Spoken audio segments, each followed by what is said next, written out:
Halo semuanya, Shalom. Perkenalkan, saya Kevin Saidibowo, nomor NPM 19802023. Saya dari Universitas Atmajaya Yogyakarta, Fakultas Teknobiologi. Jadi di sini saya akan berbagi mengenai review jurnal saya terkait virus. Jadi parameter ataupun pembanding yang saya gunakan di sini ada judul jurnal, nama virus, asal-usul, klasifikasi, metode, ukuran virus, struktur, ciri-ciri, dampak, dan juga cara mengobatinya. Yang pertama, judul jurnal. Jadi jurnal yang pertama ada virus avian influenza H5N1, biologi molekuler dan potensi penularannya. Jurnal 2 ada tujuan, struktur, genetika serta tingkat keganasan virus influenza H1N1. Jurnal 3 ada infeksi influenza A dan B pada anak dengan influenza-like illness atau pneumonia di Jakarta. Ya, beralih ke nama virus. Jadi jurnal pertama nama virusnya ada virus avian influenza atau H5N1. Jurnal 2 ada virus influenza H1N1. Jurnal 3 ada virus influenza A dan B. Oke, untuk asal-usul, jurnal pertama virus avian influenza H5N1 ini biasanya ditularkan pada manusia atau hewan, terutama unggas, yang tersusun dari 8 potongan RNA berpilin, negatif dan termasuk famili Orthomyxoviridae. Jurnal yang kedua, virus influenza H1N1 berasal dari genom RNA rantai tunggal dengan 8 segmen serta berpolarisasi negatif, dan jenis virus influenza tipe A dari famili Orthomyxoviridae. Jurnal yang ketiga ada virus influenza A dan B, biasanya lebih rentang pada anak-anak, ditandai dengan satu galur influenza subtipe A dan satu galur influenza subtipe B dengan famili Orthomyxoviridae. Jadi di sini ada kesamaan dari ketiga jurnal, yaitu familinya. Famili dari virus ini adalah Orthomyxoviridae. Oke, untuk klasifikasi, jurnal pertama, jurnal kedua ini memiliki klasifikasi yang sama, yaitu Baltimore. Yang membedakan pada jurnal pertama ini termasuk virus ssRNA, sedangkan jurnal kedua ini dia virus RNA rantai tunggal. Dan yang jurnal ketiga ini dia klasifikasi ya itu. Oke, untuk metode, jurnal pertama ini menggunakan konvensional uji HA dan HA atau HI, dan secara molekuler ya dengan menggunakan RT-PCR. Lalu jurnal 2 dengan rapid test atau tes cepat digunakan untuk mendeteksi ada atau tidaknya virus. Sedangkan untuk mengetahui jenis virusnya menggunakan kultur swab. Jurnal yang ketiga dia menggunakan dua metode, yaitu rapid test dan kultur virus atau RT-PCR. Yang lebih sensitif adalah rapid test. Dia sekitar 50-70% lebih tinggi dari PCR untuk mendeteksi infeksi dari virus influenza itu sendiri. Ya, beralih ke ukuran virus. Jadi ketiga jurnal ini dia membahas virus influenza, hanya saja tipenya yang berbeda. Untuk ukurannya sebenarnya sama, yaitu 13,5 kilobasa, atau kita kenal dia tuh setengah dari virus COVID-19. Gitu. Ada juga yang mengatakan 13.500 basa gitu. Ya, untuk strukturnya kita bisa lihat ini struktur jurnal yang pertama. Dari gambarnya kita bisa lihat dia tuh mudah bermutasi, mempunyai tonjolan atau spike yang digunakan untuk menempel pada reseptor yang spesifik pada sel-sel hospesnya pada saat menginfeksi sel. Untuk struktur yang jurnal kedua ini kita lihat bentuknya bulat.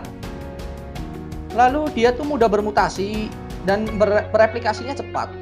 Bersifat patogen pada manusia, unggas, kuda dan juga babi.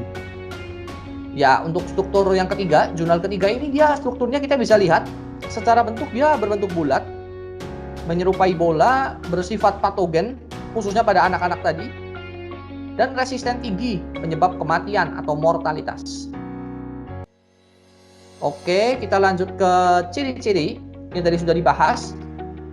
Jadi pada dasarnya dia bentuknya sama ya, dia memiliki bentuk bulat, hanya saja faktor pelengkapnya aja yang membedakan ketiganya. Seperti yang pertama ada spike begitu, dan pembedanya di sini ada lagi yaitu menyerangnya. Ada yang menyerang kuda, babi, dan yang ketiga itu dia menyerang khususnya kepada anak-anak.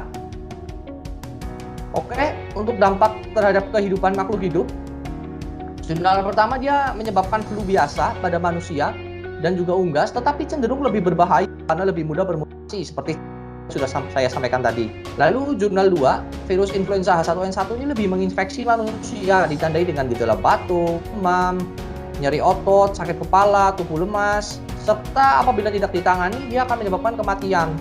Kenapa? Itu alasannya. Yang pertama, dia bisa bermutasi dengan cepat. Selain itu, dari manusianya itu sendiri dia tidak memiliki kekebalan terhadap virus tersebut. Sedangkan pada hewan biasanya dia menyerang babi. Untuk jurnal yang ketiga, itu ada virus influenza A dan B. Ini biasanya gejalanya sama sebenarnya dengan virus influenza H1N1, tapi dia lebih spesifik pada anak-anak. Gitu. Oke, kita lanjut ke cara mengobati. Jurnal yang pertama dia dengan pemberian obat oseltamivir dan pengembangan vaksin untuk mencegah penyebaran virus avian influenza H5N1 baik yang berasal dari manusia. Jurnal yang kedua ya dengan menggunakan vaksinasi. Ya walaupun masih dalam perkembangan WHO dan butuh waktu 5-6 bulan setelah ditemukannya virus ini, sebab vaksin berkembang saat ini adalah vaksin terhadap seasonal influenza. Jurnal yang ketiga ya ini dengan menggunakan vaksinasi sama saja maupun obat antiviral yang spesifik. Ya, jadi setelah saya mereview tadi, berdasarkan 3 jurnal yang saya bandingkan dapat diketahui bahwa virus influenza memiliki berbagai macam jenis. Jadi tadi ada virus avian influenza H5N1, virus influenza H1N1, dan virus influenza A dan B. Jadi virus yang paling familiar atau lebih kita sering temui gitu adalah virus avian influenza H5N1. Sebab virus ini lebih sering menyerang manusia yang ditularkan dari hewan peliharaan, dalam hal ini unggas. Karena kita ketahui hubungan unggas cenderung lebih dekat pada manusia daripada hewan yang lain, sehingga penularannya pun akan semakin cepat. Karena kita berkaca lagi pada ciri-ciri dari virus tersebut bahwa dia dapat bermutasi dan bereplikasi dengan cepat. Jadi bisa disimpulkan di sini virus avian influenza H5N1 lah yang paling familiar, disebut dengan flu burung. Kita kenal dengan sebutan flu burung dengan ukuran 13,5 kilopasa tadi. Ukurannya itu setengah dari SARS-CoV atau COVID-19. Jadi ciri-cirinya tadi sudah disampaikan, dia mempunyai tonjolan berbentuk bulat dan dia mudah bermutasi dan bereplikasi dengan cepat, dan dia menyerang manusia, unggas, dan lain-lain. Dampak yang ditimbulkan secara umum memang ya pasti flu, gejala batuk, demam, nyeri otot, sakit, kepala, tubuh lemas, dan lain-lain. Hanya saja yang membedakan yang diserang. Bisa saja anak-anak, atau baik itu bisa juga hewan, dan lain-lain. Untuk cara mengobati, sebenarnya dia menggunakan vaksin atau pemberian obat oseltamivir, atau bisa dikatakan obat antiviral yang digunakan untuk mengatasi influenza.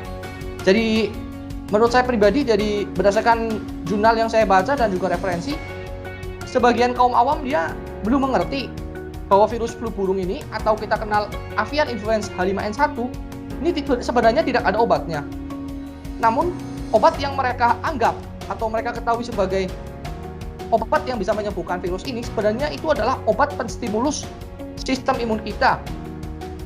Dan nantinya sistem imun kita akan meningkat. Dari situlah sistem imun kita lah yang akan menyembuhkan virus tersebut. Dalam artian, yang menyembuhkan virus tersebut adalah diri kita sendiri, dari dalam diri kita sendiri, dari mekanisme kerja tubuh kita sendiri, dalam hal ini melalui kerja dari sistem imun tersebut, yang distimulus melalui obat antiviral tersebut. Baik, daftar pustaka atau sumber-sumber yang saya pakai, ya ada 3 di sini, bisa dibaca sendiri. Oke, baiklah, demikian presentasi dan penjelasan dari saya. Saya atas nama Kevin Cahyadi Wibowo mengucapkan terima kasih.